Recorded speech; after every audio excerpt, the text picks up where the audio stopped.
साईं की बात। बच्चे, देखो, जो भी तुम्हारे घर में घटित हो रहा है ना, वो इस कारण हो रहा है मेरे बच्चे, क्योंकि तुमसे कुछ भूल चूक हो रही है। तुम्हारे कुल देवी देवता तुमसे रूठे हुए हैं मेरे बच्चे। उनकी पूजा करो। तुम सबकी पूजा कर रहे हो, तुम मेरी पूजा कर रहे हो, तुम बाकी देवी देवताओं की पूजा कर रहे हो, बस उन्हीं की पूजा नहीं कर रहे। और इसी के कारण तुम्हारे घर में सब कुछ उल्टा सीधा हो रहा है, सब बीमार हो रहे हैं और सब कुछ नकारात्मक हो रहा है। पैसों की दिक्कत, चीज़ों की दिक्कत इतनी सारी हो रही है ना, तुम्हारे घर में बहुत सारी अड़चने आ रही हैं। तुम जिस भी काम को करने जा रहे हो ना, वो सारे काम उल्टे सीधे हो रहे हैं। तुम जैसे सोच रहे हो ना, वो वैसे नहीं हो पा रहे। सब कुछ उल्टा सीधा हो रहा है। तुम जैसे सोचते हो वैसा होता ही नहीं है, उसके उल्टा हो रहा है। इसलिए हो रहा है क्योंकि वो तुमसे रुष्ट है। तुम्हारे कुल देवी देवता तुमसे रुष्ट है मेरे बच्चे। जाओ और जाकर उन्हें मना लो। और सुनो, ये पूरी दुनिया एक तरफ और तुम्हारा साईं एक तरफ है मेरे बच्चे।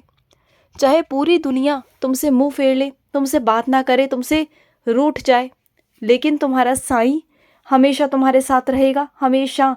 अगर कोई तुम्हें देखकर मुंह फेर लेता है तो जाने दो ना, वो लायक ही नहीं इस कि वो तुम्हारी शक्ल देखे या तुमसे बात करे या तुम्हारे संपर्क में आए। क्योंकि मैं नहीं चाहता कि ऐसे लोग तुम्हारे संपर्क में आए या तुम्हारी शक्ल भी देखे, क्योंकि वो इस लायक है ही नहीं कि तुम्हें नकारात्मक ऊर्जा मिले। मैं चाहता ही नहीं हूँ कि वो तुम्हारे आसपास आए, और इस कारण ना वो तुमसे खुद ही मुंह मोड़कर चले जाते हैं, मुंह फेर कर चले जाते हैं। और तुम्हें लगता है कि अरे, मेरी शक्ल क्या इतनी बुरी है, इतनी गंदी है कि मेरी शक्ल देखना पसंद नहीं करते। नहीं, ऐसा कुछ नहीं है। तुम चीज़ों को गलत तरीके से सोच लेते हो मेरे बच्चे। तुम मत सोचा करो ऐसा। और सुनो, तुमने कहा था कि बाबा मैं आज मंदिर आऊँगी, लेकिन आ नहीं पाई। कोई बात नहीं। अगर तुम नहीं निकल पाई घर से किसी कारणवश, तो मैं जानता हूँ, मैं समझ सकता हूँ, कोई बात नहीं। मैं तुमसे ज़िद नहीं करता कि मेरे मंदिर आओ और अपने घर के काम वाम छोड़कर, अपनी जिम्मेदारियों को छोड़कर मेरे पास आओ। मैं कभी नहीं कहता। देखो, जब तुम बिल्कुल फुर्सत में हो ना, जब तुम्हें लगे कि हाँ सारे काम निपट गए हैं और सारे काम हो चुके हैं, और तब मेरे मंदिर आओ बिल्कुल आराम से, तब मुझे अच्छा लगता है। और वैसे तो मैं तुम्हारे घर पर हूँ ना, कोई बात नहीं। अगर नहीं आ पाए, नहीं अपने मन की कर पाए जो तुमने मुझसे कहा था, तो कोई बात नहीं ना, कभी भी कर देना। क्योंकि तुम्हारे साईं का हर वार है, हर दिन है, कोई बात नहीं। हर वार को मैं हूँ, हर दिन में मैं हूँ, कोई बात नहीं। और कुछ मेरे बच्चे जो व्रत रख रहे थे, वो व्रत उनका आज छूट गया किसी कारणवश। तो मैं जानता हूँ मेरे बच्चे, तुम्हारा कारण मैं जानता हूँ कि किस वजह से तुमसे वो छूटा है। इसमें तुम्हारा कोई दोष नहीं, इसमें तुम्हारी कोई गलती नहीं मेरे बच्चे, कोई गलती नहीं। देखो, कुछ चीज़ें ना कुदरती होती हैं मेरे बच्चे, इस कारण कुछ चीज़ें छूट जाती हैं। तो इसमें तुम्हारा कोई दोष नहीं, कोई दोष नहीं। अगली बार उस व्रत को कर लेना, कोई बात नहीं। और सुनो, तुम्हारे घर पर जो आज आने वाले थे, वो आज किसी कारणवश नहीं आ पाए, लेकिन वो कल ज़रूर आएंगे। और हाँ, वो किस मंशा के साथ में आते हैं ना, ये जानने की कोशिश मत करना, और ना ही इस पर कोई विचार करना, ना सोचना। बस ये सोचना कि वो आएंगे तो तुम्हारा काम बहुत अच्छे से होगा, बस बात खत्म। तुम्हारा काम तो बहुत अच्छे से होने वाला है, बहुत अच्छे से। और सुनो, इतनी मिठाइयाँ रखी हैं तुम्हारे पास में, तो या तो खा लो या फिर किसी को दे दो मेरे बच्चे। किसी के मुख लग जाएगी, क्योंकि ना अगर तुम्हारे पास रखी रहेगी और अगर तुम नहीं खाओगे तो वो ख़राब हो जाएगी मेरे बच्चे, फिर वो फेंकने लायक भी नहीं रहेगी।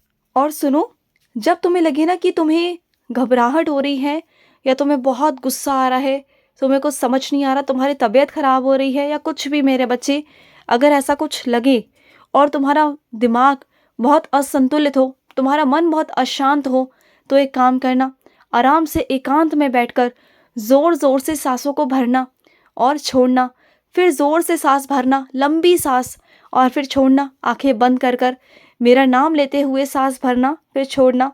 देखना, तुम्हें शांति प्राप्त होगी, बहुत जल्दी होगी, तुम देखना, तुम्हें अच्छा महसूस भी होगा।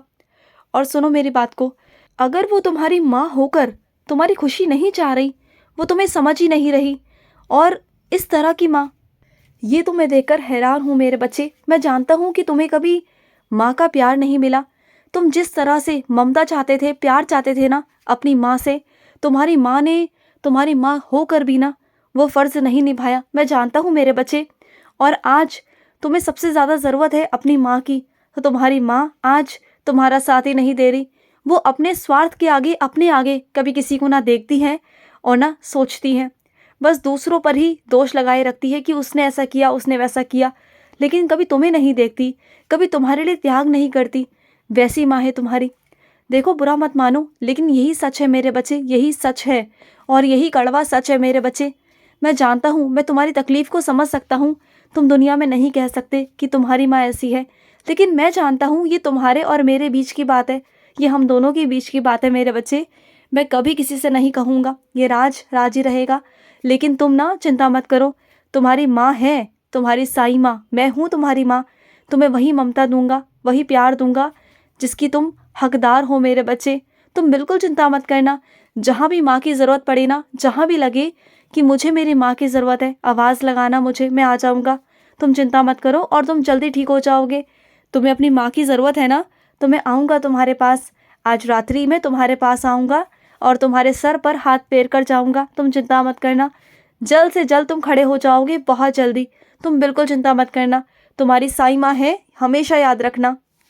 तुम्हें बचपन की याद बहुत आती है ना, कि बचपन में तुम ये करते थे, वो करते थे, यहाँ जाते थे, वहाँ जाते थे, है ना। और तुम्हारे कुछ बचपन के मित्र भी थे जो बिछड़ गए, जिनका ना तुम्हें नाम पता है, ना घर पता है, ना कुछ और पता है। तुम उनसे मिलना चाहते हो, जाना चाहते हो उनके पास में, उनसे बहुत सारी बातें करना चाहते हो, तुम्हारी अधूरी बातें, तुम्हारे बचपन की छूटी यादें, वो सब पूरा करना चाहते हो। तो सुनो, ऐसा होगा, ज़रूर होगा। और किसी के द्वारा, किसी के माध्यम से तुम्हारे वो मित्र, पुराने मित्र तुम्हें मिल जाएंगे। और जितना मिलना है ना उनसे मिल लेना। तुम्हारी इस ख्वाहिश को भी मैं पूरा करूँगा, चिंता बिल्कुल भी मत करना, बिल्कुल मत करना। और सुनो, अगर कहीं बाहर जाते हो ना, कहीं भी मेरे बच्चे, तो दिखावे में मत जाना। दिखावे कपड़े पहनते हो अच्छी बात है, लेकिन अपने साथ कुछ गर्म कपड़े भी रखना, जिससे कि तुम ठंड से बच सको। ये ना हो कि दिखावे के चक्कर में तुम बीमार पड़ जाओ। तो इस बात पर भी गौर करना, ठीक है ना। तुम्हारी आंखों में बहुत दिनों से दर्द हो रहा है ना। जो तुम दवाइयाँ लाए थे अपनी आंखों के लिए, वो तुमने बिल्कुल डालना बंद कर दिया अपनी आंखों में। तो डालो ना उसे। तुम सिर्फ चीज़ों को लेकर आते हो और लाकर सजाकर घर में रख देते हो, लेकिन उसे लेते नहीं हो। ये तुम्हारी सबसे गलत बात है मेरे बच्चे, सबसे गलत बात। और सुनो, तुम्हारे दाएं पैर में ना चोट आ गई थी, मैं जानता हूँ। और तुम्हारे दाएं पैर में बहुत दर्द भी है, बहुत ज़्यादा दर्द हो रहा है ना। बाएं पैर के मुताबिक तुम्हारे दाएं पैर में बहुत दर्द है और तुम चल नहीं पा रहे हो। तुम्हारे एक पैर में इतनी दर्द है कि तुम रोते हो, इतना रोते हो कि साईं साईं कर कर चीखते हो। मैं जानता हूँ मेरे बच्चे कि तुम्हारे पाँव में बहुत दर्द रहता है। तो आज एक काम करना, आज गुनगुने पानी में सेंधा नमक डालकर अपने पैरों की सिकाई करना मेरे बच्चे, जो तुम्हारे लिए बहुत ठीक रहेगा, लाभदायक रहेगा और तुम्हारे पैरों का कष्ट दूर हो जाएगा। और करते करते मेरे 11 वचन बोलते जाना, मैं आ जाऊँगा तुम्हारे पास, चिंता मत करना। और सुनो, तुम्हारे घर पर तुम ऐसी जगह पर तुमने एक ऐसा पट्टा रखा हुआ है, यानी कि पटरा, जिस पर तुम बैठते हो, और वो पटरा उल्टा रखा हुआ है मेरे बच्चे। या तो वो ऐसी जगह पर है जहाँ तुम अपने घर का सारा सामान इकट्ठा करके रखते हो, जहाँ देखते भी नहीं हो, या फिर तुम इस्तेमाल करते हो। उसे खड़ा कर कर उल्टा मत रखा करो। ऐसा उल्टा रखने से ना घर में नकारात्मक ऊर्जाएं आती हैं मेरे बच्चे। और सुनो, नीम का तुम पहले बहुत सेवन करते थे, नीम से नहाते थे, नीम का सेवन करते थे, तो करो ना। तुम्हारे शरीर में, पूरे शरीर में खुजली सी मच रही है ना।